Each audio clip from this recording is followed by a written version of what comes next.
Assalamualaikum warahmatullahi wabarakatuh. Hai Sobat Kebun Teras Ana, semoga kita semua selalu berada dalam lindungan Allah Subhanahu wa Ta'ala. Berkebun organik menjadi semakin populer karena orang-orang semakin sadar akan efek berbahaya bahan kimia sintetis terhadap lingkungan dan kesehatan manusia. Bahan organik untuk memperbaiki tanah seperti kompos, pupuk kandang, dan kotoran cacing banyak digunakan untuk menyuburkan tanah dan menyediakan nutrisi penting bagi tanaman. Namun, pupuk organik cair seringkali diabaikan sebagai cara yang praktis dan efektif untuk meningkatkan pertumbuhan dan kesehatan tanaman.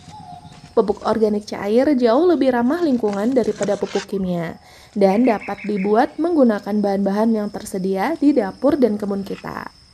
Jika membahas tentang sampah rumah tangga dari dapur, saat kita berkebun organik, maka sampah-sampah tersebut akan bernilai manfaat bagi kita. Di kebun teras Ana, sampah dapur yang dihasilkan diubah sebagai bahan kompos, bahan pupuk organik cair, makanan cacing pada pengomposan cacing, atau dikubur langsung ke dalam tanah. Pembahasan terkait pembuatan kompos saya bahas di seri pengomposan untuk pemula. Pada video kali ini, saya akan berbagi tentang rahasia pupuk organik cair kebun teras Ana. Untuk yang baru berkunjung, jangan lupa menekan tombol subscribe. Terima kasih. Pada dasarnya, seluruh bahan organik atau bahan alami dapat dijadikan pupuk organik cair. Baik itu sisa buah-buahan, sisa sayuran, rumput liar, daun kering, tanah humus, dan lain sebagainya. Bahkan jika POC tersebut berasal dari limbah hewan, ikan, ataupun manusia, tetap sama bermanfaatnya bagi tanaman. Untuk mengolah kotoran manusia menjadi POC, perlu dilakukan dengan hati-hati agar tidak terkontaminasi bakteri dan patogen berbahaya.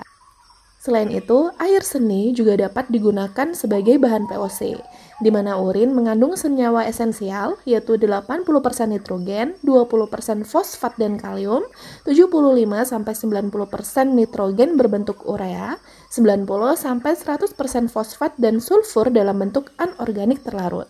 Terkait bahan limbah tersebut, sebaiknya pelajari dahulu cara yang benar untuk memanfaatkannya. Untuk membuat POC, bahan favorit yang biasanya saya gunakan berasal dari sisa buah-buahan, sisa sayuran, dan air cucian beras atau sisa nasi. Sebelum bahan dimasukkan ke wadah, terlebih dahulu bahan dicacah kecil atau di blender halus menyerupai bubur.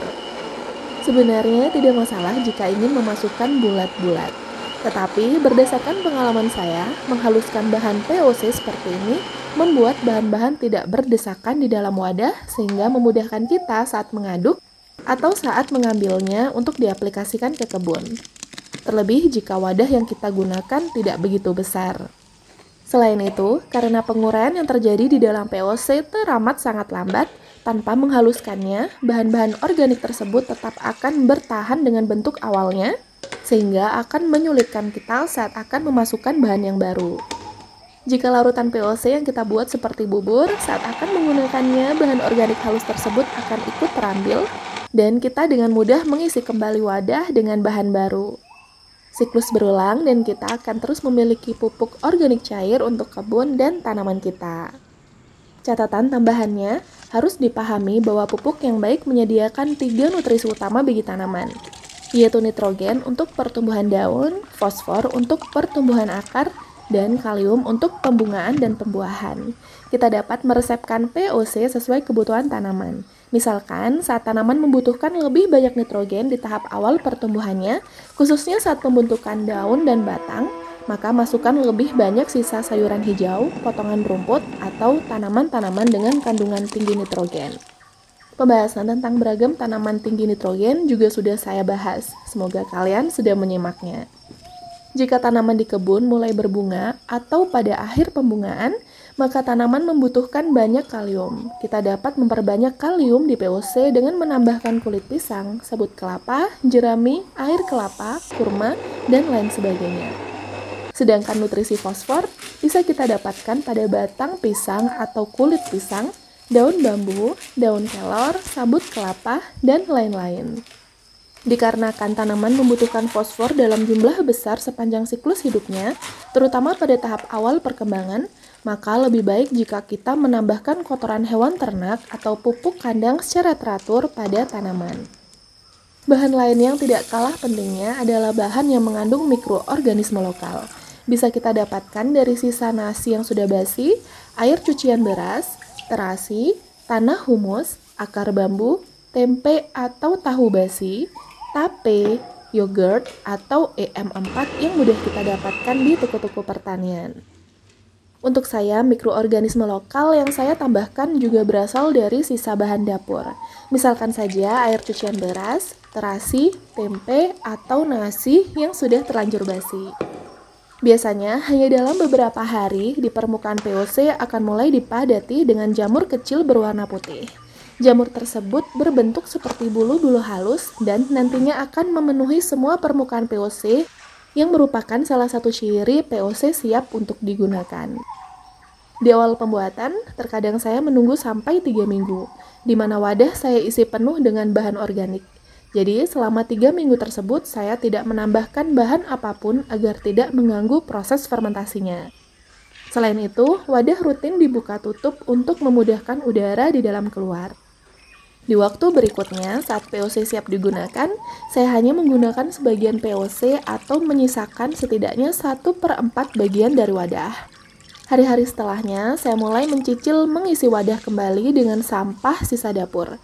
Biasanya, hanya sehari setelah bahan baru dimasukkan, jamur putih halus mulai kembali menutupi permukaan POC.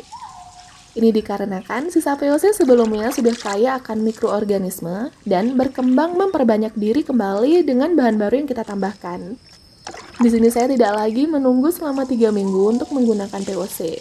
Setiap minggunya, POC dapat saya aplikasikan ke tanaman. Lalu, bagaimana bau POC saya? Ada anggapan jika POC yang berbau busuk menandakan gagalnya proses fermentasi atau tanda rusaknya POC. Bahkan beberapa sampai membuang POC buatan mereka karena berbau busuk. Dari sebatas pengalaman dan sepengetahuan saya, POC adalah pupuk yang menggunakan metode anaerob di mana pada prosesnya terjadi tanpa adanya oksigen. Salah satu kekurangan metode anaerob adalah menghasilkan bau yang tidak sedap. Jadi agak sulit jika menginginkan POC anti bau, terlebih jika dibuat di wadah atau bak sederhana seperti yang saya punya, yang terkadang belatung pun jadi tamu tak diundang. Bau pada metode anaerob adalah proses alami yang ditimbulkan. Jika terlalu mengganggu, bau busuk tersebut dapat sedikit dikurangi atau dihilangkan dengan cara berikut. Yang pertama, memasukkan oksigen pada POC dengan cara memasukkan aerator atau pompa udara seperti di akuarium ke dalam POC. Oksigen juga bisa dimasukkan dengan menambahkan hidrogen peroksida 50% sebanyak 1-5% volume POC selama 2-3 jam. Cara kedua, menambahkan kalsium sulfat sebanyak 1-5% dari volume POC. Yang ketiga, menambahkan perekat jadam. Berikutnya, menambahkan karbon. Misalkan saja serbuk arang sebanyak 1-5% volume POC. Cara yang terakhir, menambahkan bakteri asam laktat atau bakteri lactobacillus yang biasanya terdapat di minuman Yakult. Saya mengikuti kuliah jadam pada channel Munandar TV, di mana disampaikan jika nenek moyang kita telah menggunakan pupuk cair berbau busuk sepanjang sejarah pertanian mereka. Tidak ada yang salah dengan bau busuk. Saat kita berharap POC kita berbau manis, maka kita akan sering menemui kegagalan dan akhirnya kehilangan kepercayaan diri untuk membuat pupuk sendiri dan memilih membeli pupuk anorganik. Di mana penggunaan pupuk anorganik jangka panjang justru menurunkan kualitas lahan pertanian, menimbulkan polusi tanah, membuat tanah menjadi lebih asam, dan harganya pun relatif mahal. Tidak seperti pupuk anorganik, pupuk organik tidak mengandung bahan kimia berbahaya yang dapat menyebabkan pencucian tanah dan air. Selain itu, pupuk organik meningkatkan keanekaragaman hayati di tanah kebun kita dengan beragam mikroorganisme yang bermanfaat. Saya pribadi merekomendasikan untuk kalian mengikuti seri kuliah jadam dari Munandar TV. Mengubah persepsi saya tentang bau busuk, belatung, cacing tanah, dan banyak hal lagi tentang berkebun organik. Apa cara termudah membuat POC? Pernahkah mendengar tentang teh kompos? Secara sederhana, teh kompos adalah air yang diseduhkan kompos di dalamnya. Ini adalah pupuk cair alami. Ada 2 bahan utama dalam pembuatan teh kompos, yaitu air dan kompos. Kompos yang digunakan bisa berasal dari pupuk kandang yang sudah matang, humus daun atau tanah permukaan di bawah pohon atau hutan, kascing, maupun kompos buatan sendiri. Teh kompos dapat dibuat tanpa menambahkan sumber nutrisi tambahan seperti molase yang memberi makan mikroba. Caranya, masukkan kompos tersebut ke dalam teh atau kantong kain. Ikat kantong dengan erat dan rendam dalam ember berisi air. Seduh teh selama sekitar 36-48 jam. Lakukan pengadukan yang sering untuk memasukkan oksigen ke dalam air atau letakkan aerator akuarium ke dalam ember dan nyalakan. Fungsi aerator atau pengadukan dalam pembuatan teh kompos adalah untuk meningkatkan jumlah mikroorganisme yang bermanfaat. Bagaimana mengaplikasikan POC ke tanaman? Pupuk organik cair mudah diaplikasikan, baik menggunakan kaleng penyiram, penyemprot ujung selang, atau sistem irigasi tetes. Pupuk ini dapat disemprotkan langsung ke daun atau akar tanaman, sehingga lebih efisien. Karena berbentuk larutan, pupuk organik cair pun mudah diserap tanaman. Ini berarti tanaman dapat memperoleh nutrisi yang dibutuhkan lebih cepat, sehingga menghasilkan respon yang lebih cepat dan pertumbuhan yang lebih baik. Saya menggunakan campuran POC dengan air dengan perbandingan 1:10. Lalu diaduk rata hingga kedua bahan tercampur dan menyiramkan larutan tersebut secara langsung pada sekitaran perakaran tanaman.